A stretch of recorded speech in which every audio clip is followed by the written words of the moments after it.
Hola, ¿cómo están? Bueno, en este videíto, que no sé si va a ser uno o dos, depende de lo que me permita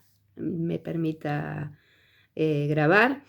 Voy a hacer comentarios acerca del trabajo que ustedes hicieron sobre el personaje de Baitos, ¿no? Y fundamentalmente, bueno, comentar aquellos puntos que me parecieron especialmente interesantes. Muchos de ustedes plantearon un paralelismo entre Baitos y Mendoza como una forma de ir construyendo el personaje, ¿no? Entonces, este personaje de Baitos que se construye por contraste con Mendoza, ¿no? Un Mendoza enfermo, moribundo, por su enfermedad, en un entorno de lujo, pero decadente, mientras que Baito, que está en el afuera, como decíamos, ¿no? Una persona joven, sana, pero que el hambre va haciendo estragos en su organismo y que es alguien pobre, ¿no? O sea, pertenece a las clases sociales más desfavorecidas. Interesante también, muchos señalaron la relación que hay entre el hambre y el odio, ¿no? Como dos pulsiones o dos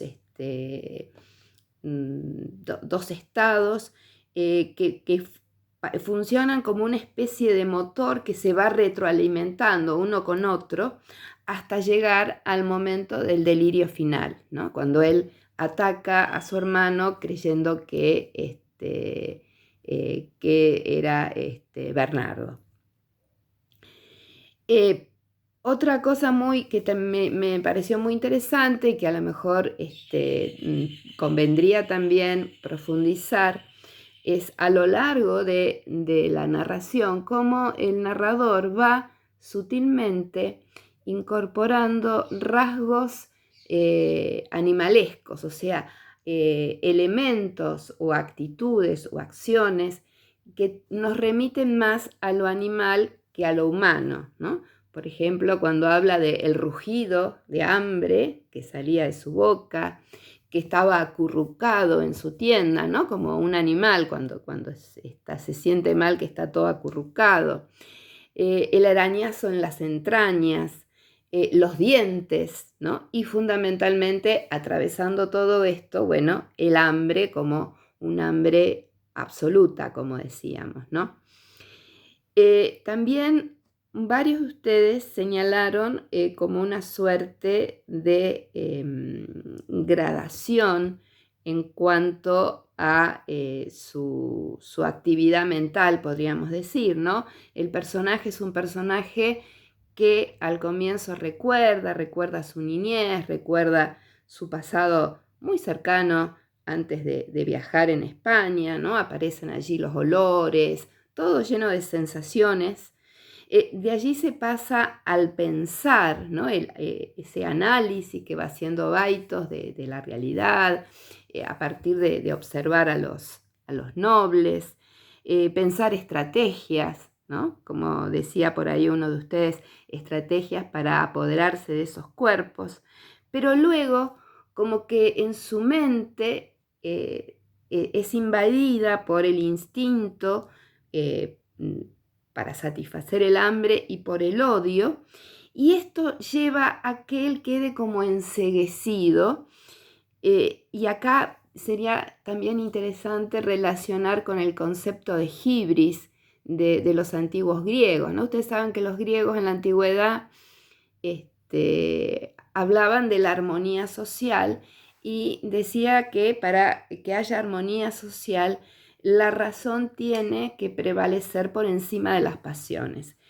Que cuando hay un exceso de pasión, cuando alguien se deja llevar por el odio, por los celos, por la venganza, no sé, la lujuria, por la pasión que fuere, eh, ese exceso de pasión, esa hibris, nos enceguece, ¿no? Nos deja como ciegos, anula la razón y las acciones de esa persona provocan un desequilibrio social. En este caso, la acción de Baitos en realidad provoca un desequilibrio en sí misma, un desequilibrio que tiene que ver cuando se da cuenta de a quién mató y de a quién está devorando, que cae en el horror, ¿no? Por eso ese salir corriendo y entregarse, inmolarse prácticamente, yendo hacia donde están los indígenas, porque sabe que el único castigo que merece es la muerte.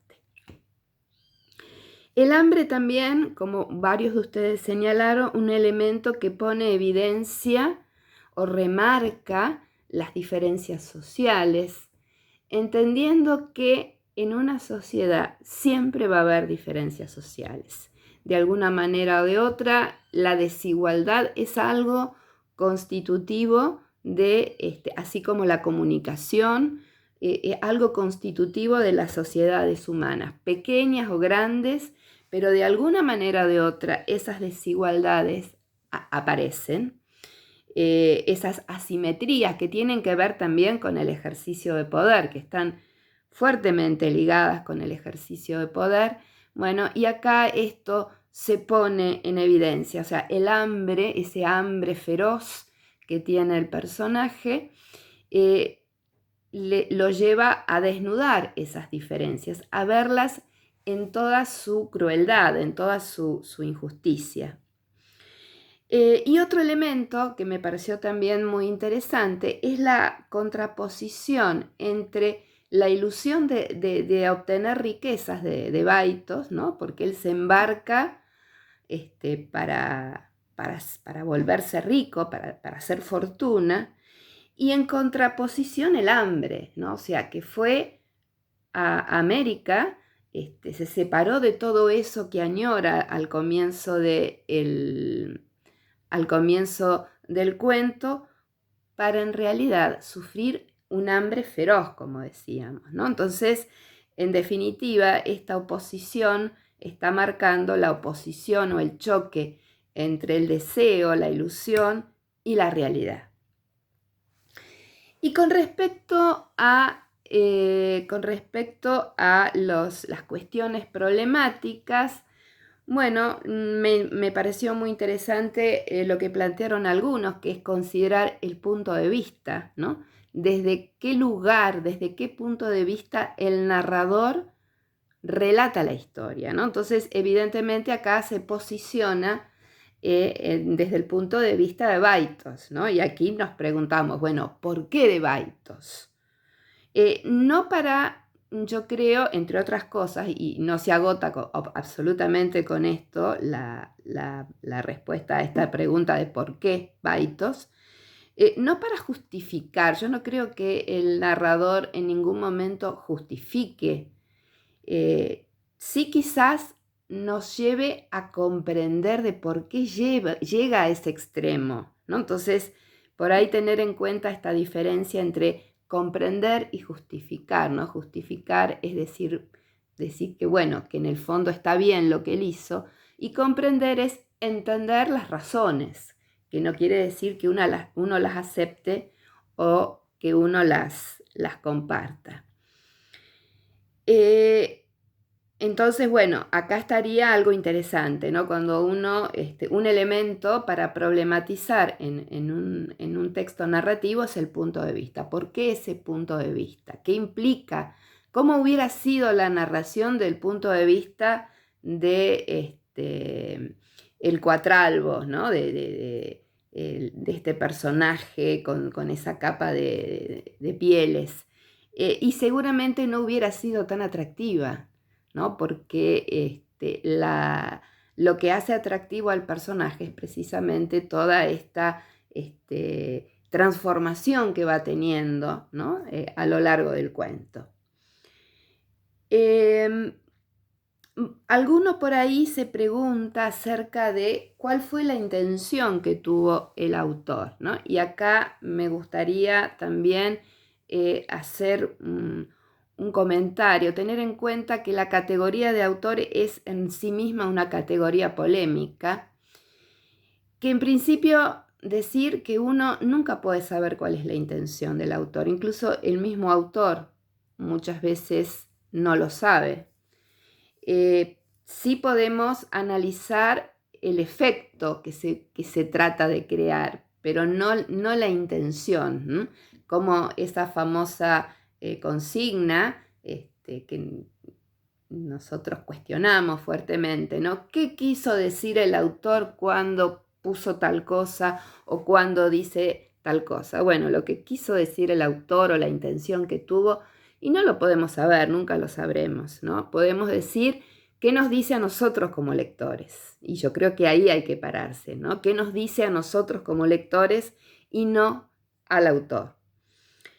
En algún momento vamos a retomar así en particular la categoría de autor y vamos a desentrañarla un poquito. Foucault tiene un libro muy interesante, un libro cortito que se llama ¿Qué es un autor?, ¿no? Donde él habla acerca del tema del autor. Bueno, por ahí algunos preguntaban también, o como pregunta problematizadora, ¿qué enseñanza nos deja? La literatura no deja enseñanzas, o sea, la finalidad de la literatura es el disfrute, es la creatividad, es la creación, es el placer, es la expresión, pero nunca es la enseñanza, salvo que sea un texto que tenga esa intención didáctico-moralizante, como puede ser las fábulas, como puede ser un apólogo, pero saliéndonos de esos tipos de textos que tienen, digamos, que constitutivamente tienen una enseñanza, el resto de los textos no tienen una enseñanza. Podemos sí hablar de los valores, ¿no? ¿Qué valores plantea? Pero no la enseñanza. Otra cosa, otro tema que por ahí pasó, alguien lo nombra como al pasar, pero que me parece también muy interesante de trabajar en los textos narrativos, es el tema del tiempo, ¿no? Tomando esto que del tiempo del relato y el tiempo de la historia, ¿no? Que a veces van en paralelo, entonces es un tiempo cronológico, pero a veces el tiempo del relato hace saltos hacia atrás o hace saltos hacia adelante, o como en el caso de este cuento, que hay un vacío en un determinado momento, ¿no? Entre el delirio y el desmayo de Baitos y cuando él despierta y ve a su enemigo, a quien él cree que es su enemigo, con su capa de pieles, hay un vacío, que ese vacío, no sé si en el Word que yo les mandé está marcado, pero sí en los libros, aparece como un espacio doble, ¿no? Ustedes van a ver, cada vez que ustedes vean en una novela o un cuento que hay entre un párrafo y otro más espacio que el habitual, bueno, eso nos está diciendo que ahí hay un vacío, que ahí hay un corte o que se pasa a otro plano, ¿no? Entonces, tener en cuenta esto. Y en este caso, el vacío, después nos damos cuenta, cuando llegamos al final, es el intercambio o sea, es el hermano que mata a este hombre y como hace frío se pone sus pieles, ¿no? Entonces, este vacío está ahí puesto a propósito, está ahí puesto a obligarnos a ver lo que está pasando con los ojos de Baitos, ¿no? Fíjense qué interesante esta técnica que utiliza el narrador para que después nosotros nos horroricemos con el personaje. Bueno, y por último, otro elemento que me pareció muy interesante es cuando ustedes hablan de los indicios o de aquellos elementos que aparecen en el cuento y que son sumamente significativos, ¿no? En este caso son dos: el manto de pieles, que es el que genera la confusión, es lo que representa al personaje tan odiado, y por otro lado el anillo, que es lo que permite a Baitos reconocer a su hermano y desata el horror, ¿no? Desata el espanto que él siente. Bueno, Entonces, teniendo en cuenta todo este trabajo previo que hicimos, lo que yo les voy a pedir y les voy a dejar en el aula virtual es que ustedes trabajen con un cuento que van a tener designado y que tomen un solo elemento, el tiempo, el espacio, el narrador, los personajes, los indicios, y que solamente analicen ese de manera sintética, pero precisa, ¿no? O sea, que marquen un aspecto de ese elemento y hagan un análisis y que luego lo suban a una pizarra de Padlet que yo les voy a dejar el vínculo en el aula. Esta semana no hacemos Zoom, entonces vamos a ir trabajando con esto y bueno, seguramente la semana que viene sí nos vamos a encontrar. Les mando un abrazo a todos.